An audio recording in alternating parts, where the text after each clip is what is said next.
What's up, guys? My name's Brandon, and welcome back to Apple Weekly. In this episode, we're going to discuss the latest on iOS 18, along with the really random and confusing re-release of iOS 17.4.1. We're also going to discuss why the new iPads are delayed, fresh iPhone 16 rumors, 2 new security threats that you need to be aware of, a crazy AirTag story, and more. And as always, if you want to stay updated with everything going on in the world of Apple, be sure to hit that subscribe button down below, and also check out the newsletter.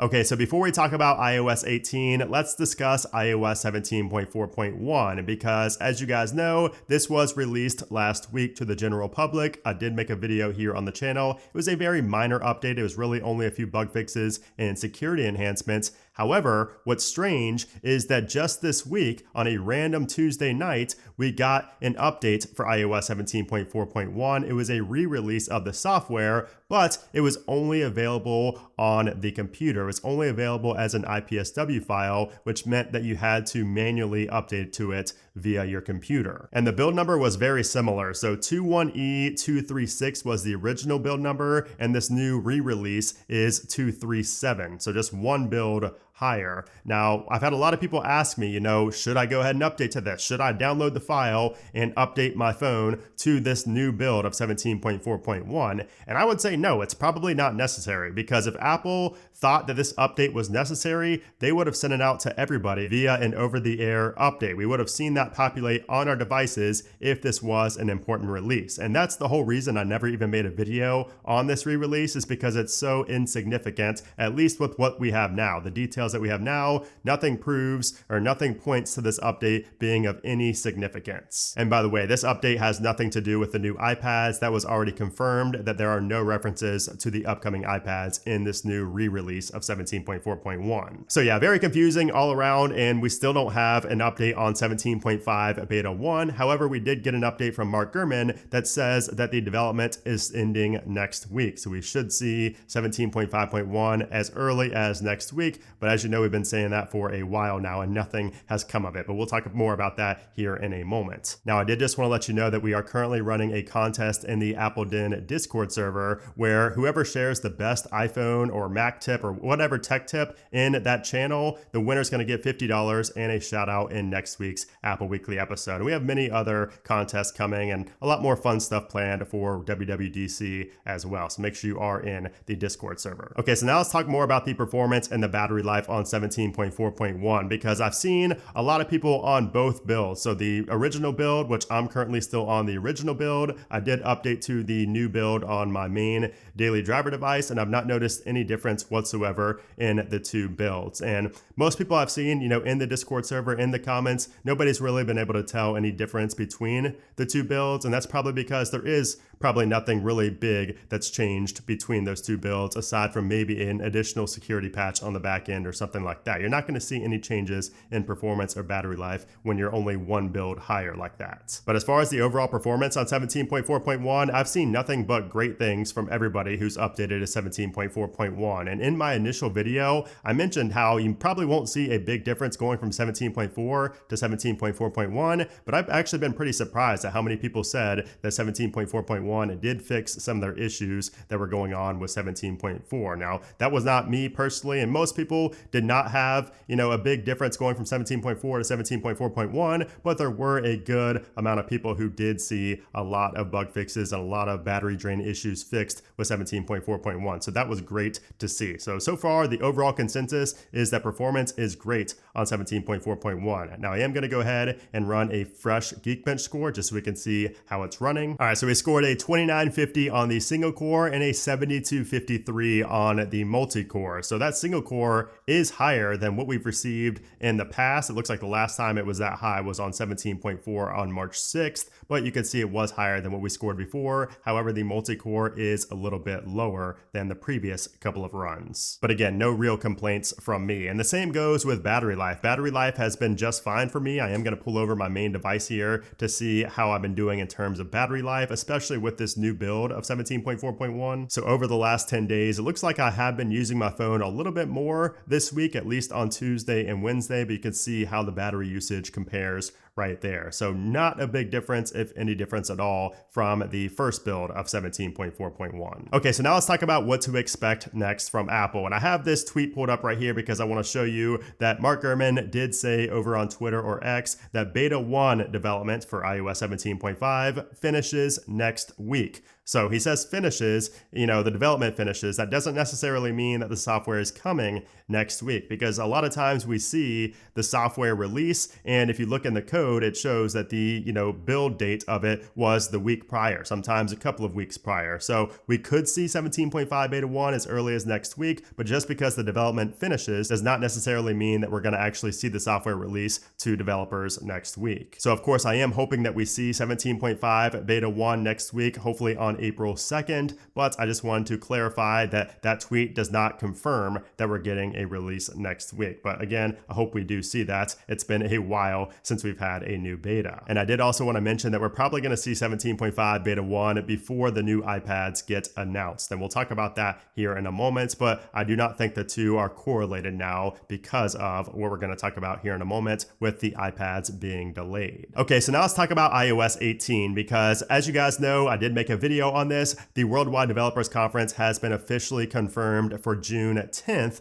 and it is going to go through the rest of the week as well through June 14th. However, the big day, the big event is going to be on June 10th. That's where Apple is going to unveil iOS 18 and all of the other software. And if you missed my video on this, I will leave a link down below. And ever since that announcement, we've gotten multiple new leaks and rumors about iOS 18, and they are based on the actual code that's floating around right now. So the first thing I want to mention is that iOS 18 is not going to feature Apple's own ChatGPT-like chatbot. So this came from Mark Gurman at Bloomberg, and this should not be a shock to anybody because we've talked about this multiple times, how Apple is not going to have a chatbot at all in iOS 18. But for those who are still curious about it and still thinking it was a possibility, Gurman did go ahead and say that this is not going to happen. Instead, Apple is holding discussions with Google, OpenAI, and Baidu about potential generative AI partnerships for some of the heavy lifting, the offline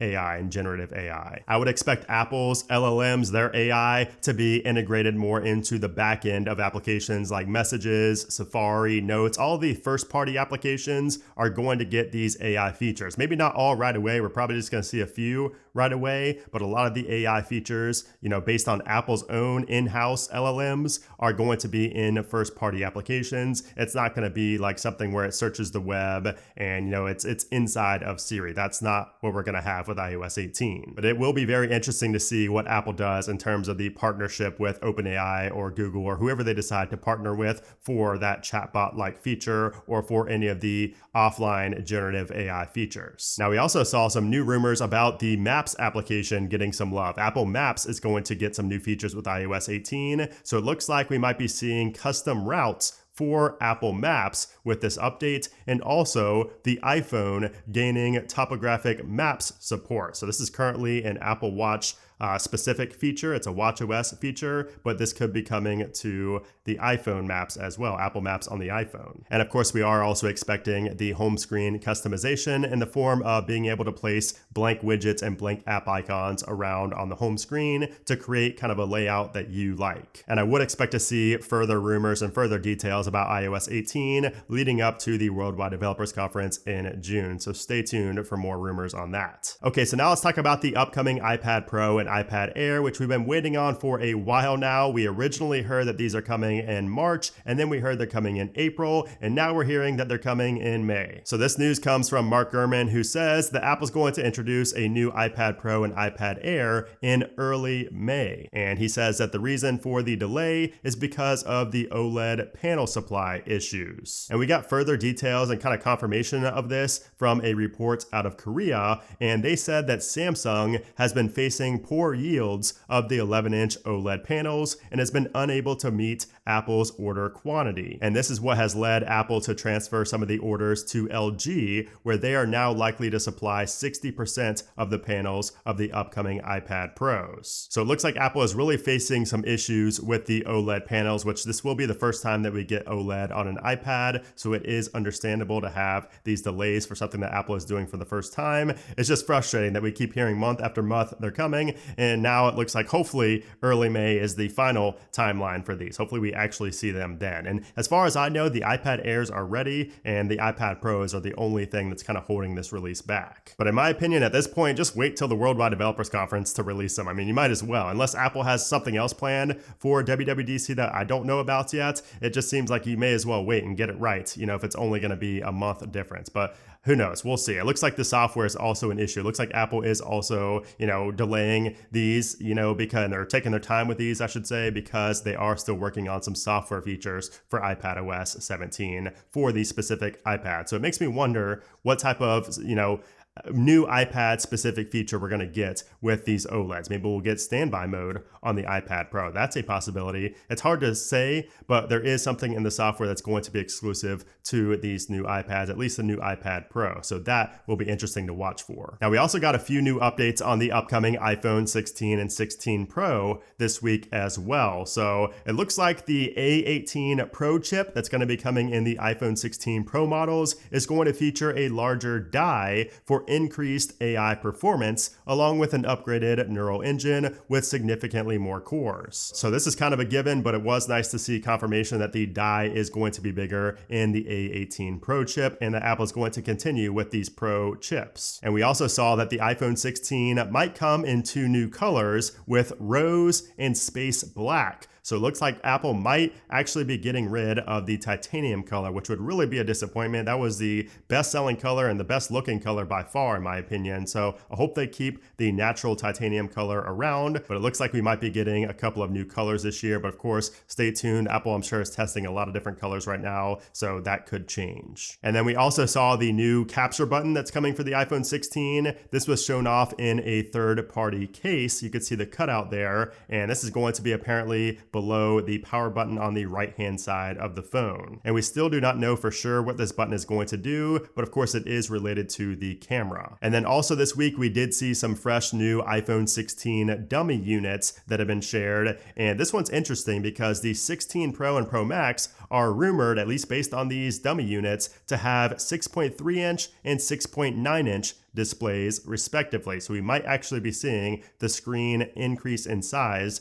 this year. So we've seen rumors go back and forth on this, but according to these latest dummy units, we could actually see that. And then I also wanted to let you know about 2 separate security vulnerabilities that you need to know about. So the first one, I actually made a full video on that is linked up in the cards above and down in the description below. Please be sure to go and watch that. It's very important. That was about the MFA bombing attack, a phishing attempt on a lot of users. It's actually been going around quite a bit lately. So that is something I would recommend watching. And just an update to that story is that according to 95Mac, where apparently an Apple spokesman reached out to them, they've said that they have since fixed this issue. So they admitted that this was a bug on their end and that users were getting phished through this, backdoor, this loophole on the back end of their site, the forgot password site, and they have since fixed that. So I will continue monitoring, and making sure this is actually fixed, and I don't see any more reports of that. But as of now, that is a good resolution. It looked like my video and of course all the other articles were, good, and it served as a good, press to get Apple to fix that issue. And then the other security threat that I wanted to talk about is GoFetch. So this is a recently discovered unpatchable vulnerability that impacts Apple's M series chips. And there was a lot of misinformation spread about this specific vulnerability, and a lot of people really panicking for absolutely no reason. So basically what this is a flaw in the chipset inside. This is a hardware-based issue, but it can be fixed with software and other things, which we'll talk about in a minute. But basically the issue here is that this is a side channel attack that lies within the chip's DMP, the data memory dependent prefetcher, and that is a hardware optimization that predicts the memory addresses of data that running code is likely to access in the near future. And the vulnerability here is that data can be leaked out of the core's cache when DMP is enabled. Now, they did say, this report says, that the DMP on the M3 chip has a special bit that developers can invoke to disable this feature. And while this might sound like something to worry about and like a big issue, it's important to note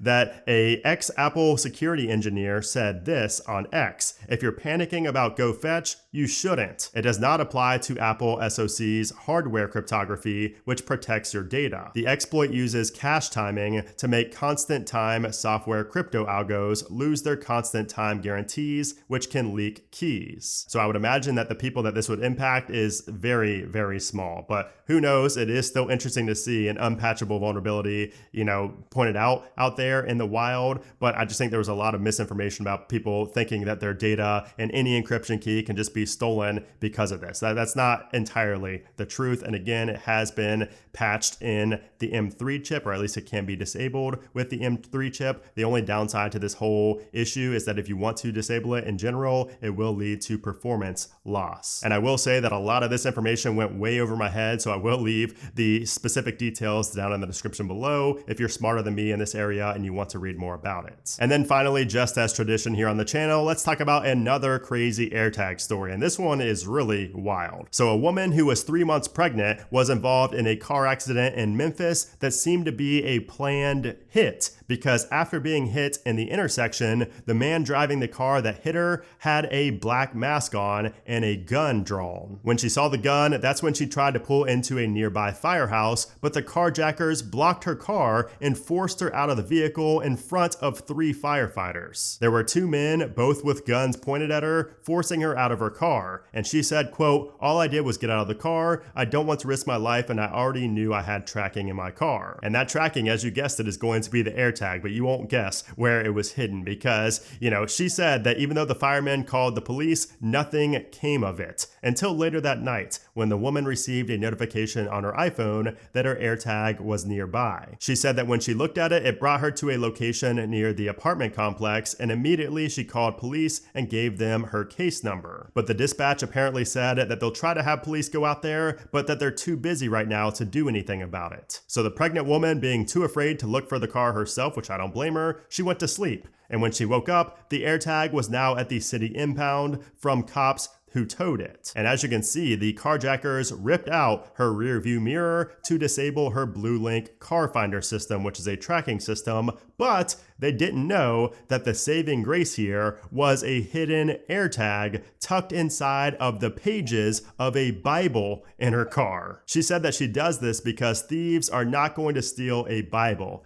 That is genius. I really hope that no thieves or carjackers are watching this video because that is a genius spot to put an AirTag. Unfortunately, the carjackers were never arrested and they still have her only key to the car. They stole that, so she's without a vehicle unless she pays hundreds of dollars to replace the key and also fix all of the damage that was made to her vehicle. So not a great end to this story, but I would imagine that the only reason the carjackers even left the car abandoned wherever it was is because they probably got a notification on their phone that an AirTag was following them. But anyways, guys, I hope you enjoyed this episode. If you did, I would appreciate if you give it a thumbs up. Also, be sure to subscribe so you don't miss the next episode of Apple Weekly. Also, make sure to get in on that Discord contest. I will leave that linked down in the description below. But anyways, guys, thanks again for watching, and I'll see you soon.